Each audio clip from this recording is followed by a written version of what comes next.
¿Qué tal? Buena tarde, ¿cómo están todos? Yo aquí encantada de poder darle la información que están aconteciendo. El día de hoy tengo el honor de entrevistar a una persona que está haciendo el estandarte en cuanto a las voces de muchos estadounidenses, de muchos ciudadanos aquí en los Estados Unidos sobre la situación que se vive a nivel política, a nivel económica, a nivel también un poco social de lo que se refiere justamente a todas las situaciones que han venido sucediendo con respecto a que hace solamente unas horas el Departamento de Justicia de los Estados Unidos eh, informó o se dio a conocer que el Departamento de Justicia informó al presidente Donald Trump de que él estaba en la lista de Epstein, que es una de las situaciones más escandalosas que hasta ahora ha vivido Estados Unidos. Y justamente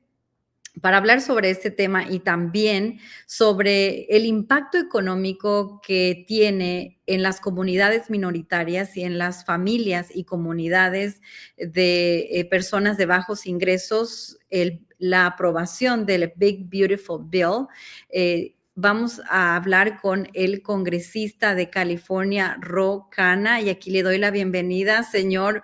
Bienvenido a Noticias con Rosana Romero. Welcome to this newscast platform.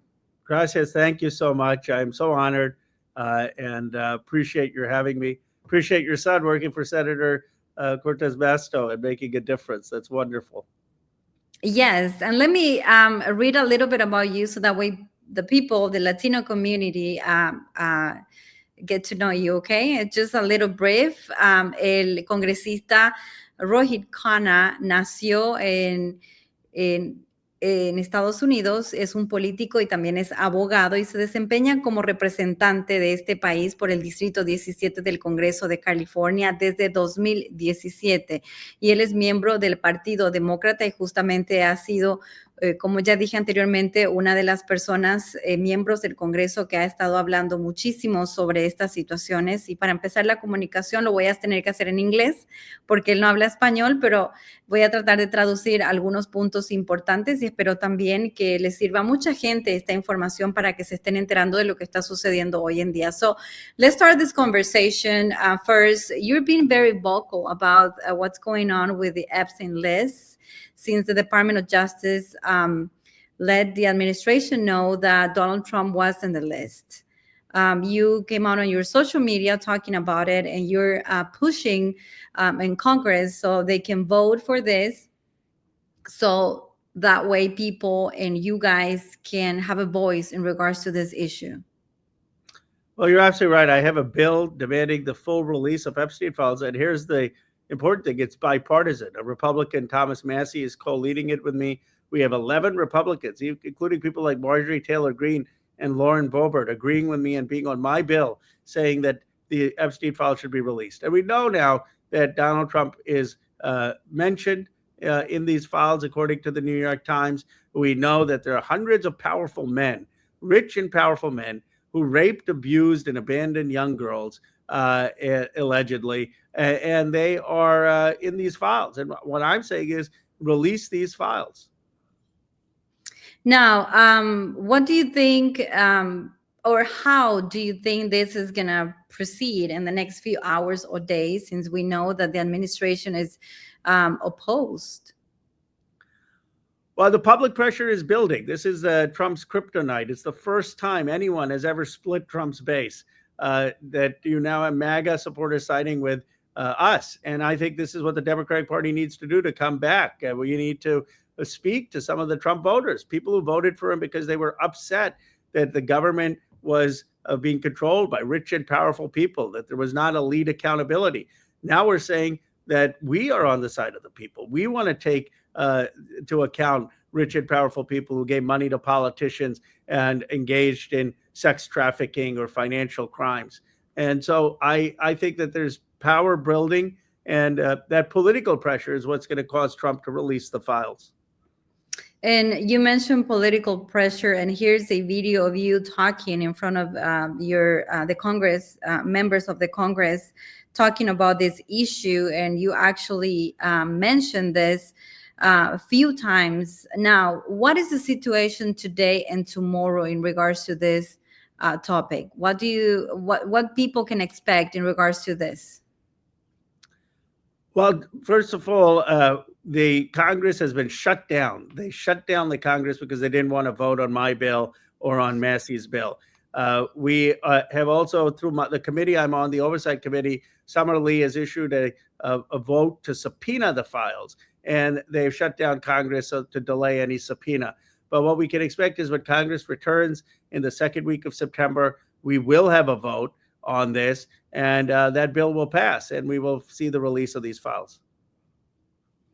Perfect. Now there's another topic that I want to talk to you about, which is the public broadcast funding. You were also devastated about this issue now that the one big beautiful bill passed, and the Republicans that you mentioned on your video took $1.1 billion from the public broadcasting. This is a sad situation for many families and many people that works on those entities as well.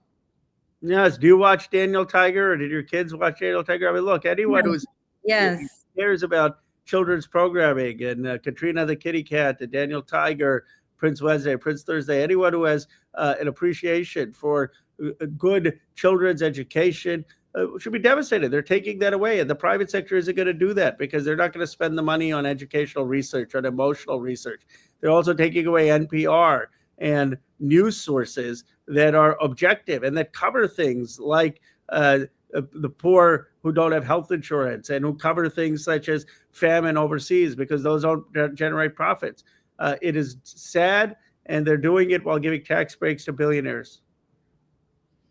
And you're actually doing a town hall in many different states to talk about this, and including Nevada. You're going to be here the weekend of the 3rd of next month to meet with people. Tell me a little bit about what that town hall is going to be about, and how you're going to approach those topics with the public. Well, we are doing a town hall August 3rd at 7 p.m. in Las Vegas. We'll send you the link with all the information if people want to sign up. It is going to be about the cost of living. It's going to be about the issues of immigration and the economy. I mean, it costs too much to live in Vegas. You can't afford a house. Rent is too high. Grocery bills are too high because of the tariffs. The reality is auto insurance is too high. Home insurance is too high.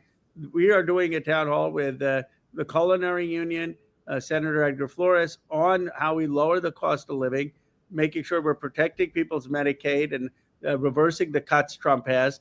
And then we're also going to focus on immigration, in that people should not be deported without due process. Families shouldn't be separated. I mean, the market that has been shut down, it's a total killer of small business and the economy. It's because people are afraid.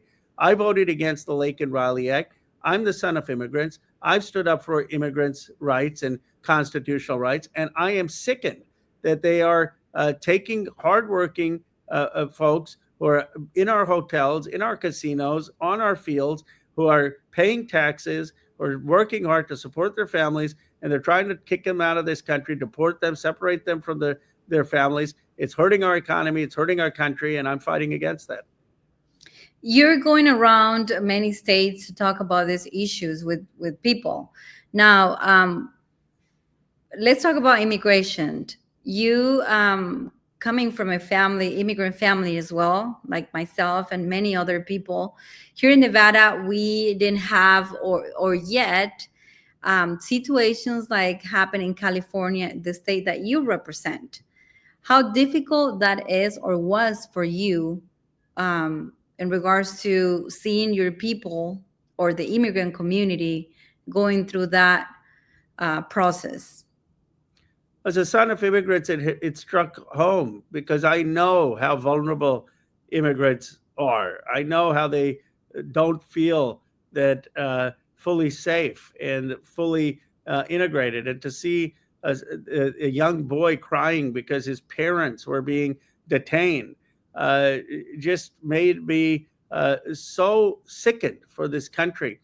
And I think that what we need to do is show that immigrants are helping America. Immigrants are spending money here that create jobs. Immigrants are doing hard work. Immigrants are paying the taxes. Immigrants are building the businesses. Immigrants are key to America's success. And I'm tired of Democrats who don't defend immigrants, who make immigrants the problem. I'm tired of Democrats who are voting for the Lake and Riley bill and feeding into Trump's rhetoric that somehow immigrants are the problem or can be kicked out without due process. I will stand as a son of immigrants for the rights of immigrants and for immigrants' contributions to this country. And during or after this town halls meetings that you're going to do on different cities, what are you going to do with the information? Are you planning to co-sponsor any immigration reform? Are you planning to do something with the information or stories that you're going to collect during those meetings with people? Well, we're going to first also build a Latino economic agenda, because we have to figure out how do we help small businesses and what do they need? How are we going to lower the cost for groceries? How are we going to stop Wall Street buying single-family homes and build more homes for people so the cost of homes come down? How are we going to cap rent? I worked with the Culinary Union to cap rent so it doesn't go higher than inflation in their neighborhood stabilization campaign in Vegas. And then we also need to have common sense ideas for immigration. I have proposed one thing, which is for hospitality, for farm workers, for casinos and restaurants, why don't we make sure that the workers there right away get legal status so that at least they don't have to fear the deportation, the harassment. Now, I'm all for a path to citizenship and making that happen. But right now we need to do something. For 20, 30 years, Democrats keep saying path to citizenship, and nothing happens. How about we just get people status to be able to go to work so they're not harassed by masked ICE agents and they can earn a living and support their families? And even Donald Trump has said that he knows that the going after immigrants and the casinos and then the restaurants and hospitality industry and agriculture is hurting our economy. So that's what I'm trying to do in a bipartisan way, just like I did the Jeffrey Epstein files in a bipartisan way, because I think it's time we actually deliver for the community, not just have the rhetoric for the community. Do you think that many Republicans will agree to join you or other committee to actually find a solution for the immigrants? I do. I think they can. Do you agree with me that we need to deliver something? I mean, I'm for citizenship, but I think we have to at least get some status for people so they can work without fear and earn a living. Do you think the time to look for that and to trying to find a solution is now or after the next midterm elections? Well, look, I would do it as soon as possible because people are hurting, but I don't know if the Republican Congress will go for it. And certainly if we win back the House and then it's in Trump's last 2 years, maybe we can get it done there. But I just see these people are working 15, 16-hour days. They're in the fields. They're on the floor serving drinks or taking care of the games in casinos or the slot machines. And they are fearful of whether they get to stay in this country. And I wish if we could just legalize that they would be able to live in peace and contribute. Perfect. So once again, then let's invite people to join you during this Junta Comunitaria. And tell us one more time exactly the topics that you're going to be talking about there. August 3rd at 7 p.m. Please scan because we want you to sign in so that we expect a big turnout, and we want to make sure we have your place for you. And we're going to be talking about jobs and the economy. How do we lower costs for people? How do we help small businesses? And why the market shut down, what we could do to stand up for immigrants against these awful, unconstitutional ICE raids.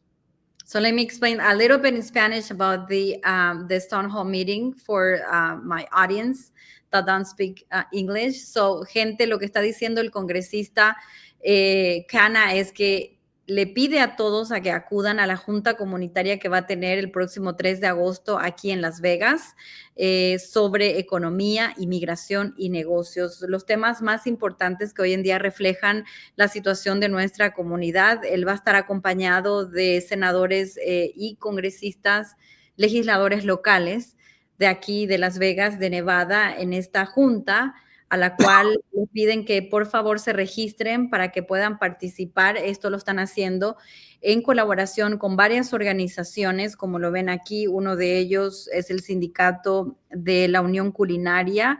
También están Hispanics in Politics, también Make the Road Nevada, y muchas organizaciones como Plan y los otros sindicatos AFL, por ejemplo, que siempre están realizando este tipo de juntas para que la comunidad se pueda informar y también para que ellos sepan sobre los temas importantes que se están tratando en el Congreso.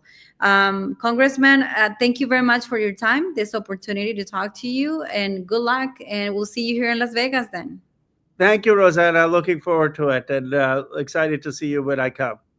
Likewise, thank you very much. Bien, y de esta manera entonces tuvimos al congresista del estado de California que está recorriendo varios estados a nivel nacional para hablar sobre esos temas que son sumamente importantes, y sabemos también que mucha gente tiene miedo a participar en algunos eventos, que tiene temor de que si llegan a esas reuniones le puede ocurrir algo por el camino. Justamente por eso es que los eventos hoy en día ya casi no tienen direcciones, simplemente le piden a las personas que se registren a través de este código QR que ustedes tienen ahí, o también pueden ver la página de todas estas entidades que están aquí abajito del flyer, que son parte organizadores de este evento, para que una vez que usted se registre, le puedan mandar privadamente, ya sea por un mensaje de texto o un correo electrónico, el lugar de donde justamente va a ser esta junta. Así es que usted ya sabe, la Junta Comunitaria, para hablar sobre esos temas tan importantes, inmigración, economía y política, ¿qué nos depara el futuro? Con el congresista Ro Khanna el 3 de agosto aquí en la ciudad de Las Vegas. Gracias por su sintonía. Por favor, suscríbanse, compartan este programa para que más personas puedan informarse, saber de lo que está pasando, y también es importante que usted participe si es que puede. Muchísimas gracias por su atención y nos vemos en la próxima.